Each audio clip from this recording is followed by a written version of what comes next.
My name is Chris Bono. I'm a software engineer here at Indeed. And tonight I'm going to talk to you about our journey from build to buy with our in-house Java application framework, Daemonizer. Text, Indeed. From Daemonizer to Spring Boot, unlocking developer velocity. So we'll break down the talk in what, and we'll talk about how we did what we did it, the results, and then talk about what's next. So what are we talking about here? About a year ago, I was working on my first big major project here at Indeed, and I found myself having to jump through hoops on several occasions trying to implement some features on our in-house JVM framework, Daemonizer. And I'd just come from the industry where I'd been using Spring Boot probably for about 3 years, and I knew exactly how to do those features with Spring Boot easily and cleanly, and I just couldn't do them with Daemonizer, and Spring Boot was not available at Indeed at the time. So I found myself really missing Spring Boot. About the same time, one of my coworkers he was trying to deploy a reactive web stack on Daemonizer, and that too he was really struggling trying to get that to go. This is also something that was supported out of the box with Spring Boot. So my manager put us in touch, and we've co-led the Spring Boot initiative in Indeed since. Title, Daemonizer. So a little bit of background. So Daemonizer is Indeed's in-house Java application framework, and it basically provides developer facilities around Tomcat 7 and Spring 4. There's probably about 1,000 applications running on it currently. And 10 years ago, Daemonizer provided a great alternative to the heavyweight Java Enterprise Edition containers at the time, and it has served us well over the years. However, keeping a framework of that nature in sync with industry standards has become a drain, and it's become a full-time job, and it's really been hard to keep up with.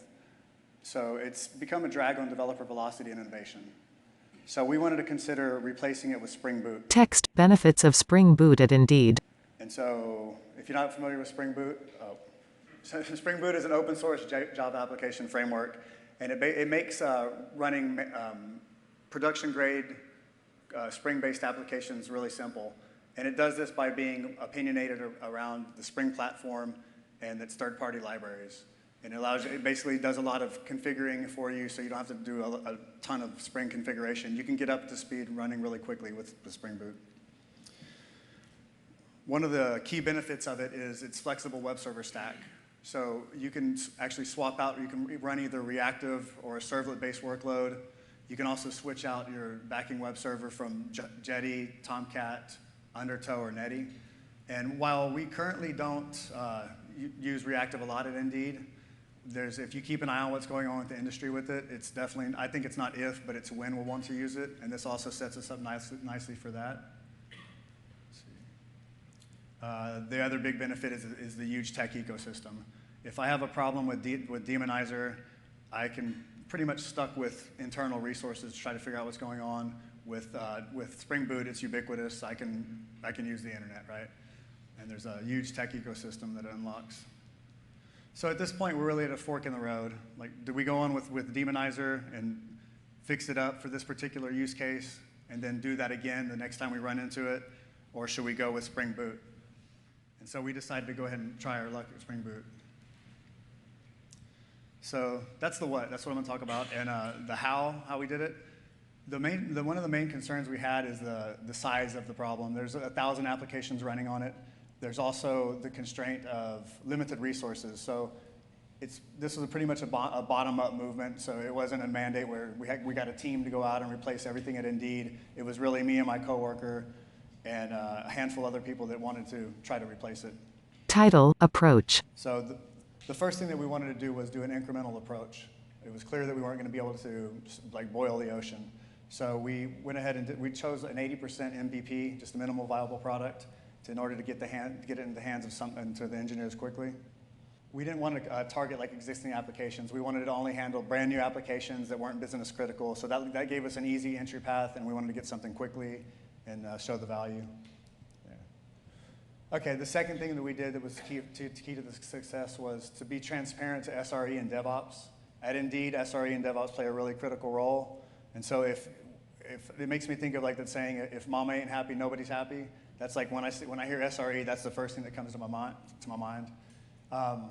The key things that we have there, we've had infrastructure running for close to 10 years with these apps, and there's a lot of touch points that have to be that the platform uses, the logging, monitoring, private tools endpoints that we have and some SRE managed tiered configuration. We wanted to be able to take a Daemonizer app and drop a Spring Boot app in place of it, and nobody be the wiser. And so we've took a lot of time to do that so that it was easy to run and easy to swap out. The next thing we did was evangelize. So we wanted to get people excited about Spring Boot, and we found some early adopters and got them some things in their hands quickly. And we did some internal tech talks to try to show what you can do with Spring Boot that you can't do with Daemonizer. Not so much that, but really just the power of Spring Boot and a lot of the benefits.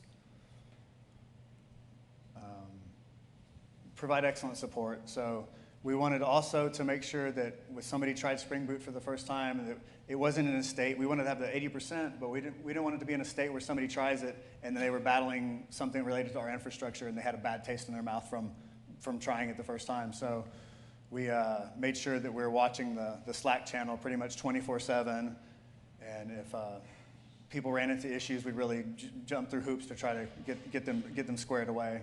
We created a lot of how-to guides and docs as well. The next thing we want to do is show some quick, innovative wins with Spring Boot. Like, that's great, so why should I do this? What are some of the things we can do with it? And something was really simple to do was we used their startup analyzer framework and dropped in some logic so that whenever our Spring Boot applications load now, we'll run some diagnostics and go tell them, oh, you're not on the latest JVM, you should do this, you'll get better performance, and probably a handful of things we've added in, so people have really enjoyed that as well. Saves a lot of time finding out later that you're running on the wrong JVM and it's killing your performance. So how did it go? Text results. It's went really well. So we first GA'd in early July, and this graph right here will show the number of apps running it over time. A bar graph titled Adoption Rate Trending Up. The horizontal axis shows the dates starting at July 12th and ending with October 29th. The vertical axis shows number of adopters starting at 0 and ending with 200. It's up to the right, so that's good. It started out small, up to 200. I checked the number right before the talk, and it's up to 257. So something spiking. That's good. It might be the fact that we're doing this talk. I don't know, but people are getting excited about it. All right. So what about developer velocity? Right. That was in the title of the slide, and I haven't said anything about it. So this turns out that it's an interesting metric to try to track, especially like in a 6-month period. So we don't really have any metrics to say, hey, this is improved time by every engineer has an extra day off, they get to go do whatever they want to do. But I know personally from using it that it's made me a much faster, much more performant. What I do know is like we have a lot of coworkers sending us feedback on a pretty regular basis, which is good to hear. And it's not like if you get an NPS survey, it's a good score, not a bad score. Some of the things are like application profiles and the plethora of starters means getting up and running in boot is far faster than any alternative in the Indeed ecosystem that I know of. And the integration test support of Spring Boot and ID integration makes developing a daemon simpler than before. But this is my favorite one right here. This Spring Boot Mongo connector thing has made it stupid simple to do things. Is everything in Spring Boot like this? Technical. That's the technical quote. I love that one. But that's kind of the gist of what the coworkers are experiencing. So what's next? So we're going to continue evangelizing and supporting Spring at Spring Boot. What we're doing right now is upgrading to Spring Boot 2.1, which has hundreds of bug fixes and some more features that we want to pick up. Filling any technical gaps. So before, whenever we talked about that 80% MVP, there's probably still I'd say about 10% left to be implemented.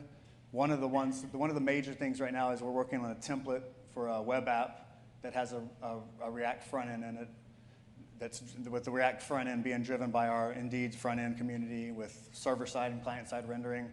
That's probably the last piece for us that needs to be available before we can retire Daemonizer. And so that. Profit and sit back and let Spring Boot do the work for us, right? So yeah, that's how it does the talk right there. I'm so glad we have Spring Boot for this. That's not how it started. In conclusion, we started off with a build with a Daemonizer because 10 years ago when we built it, it made sense.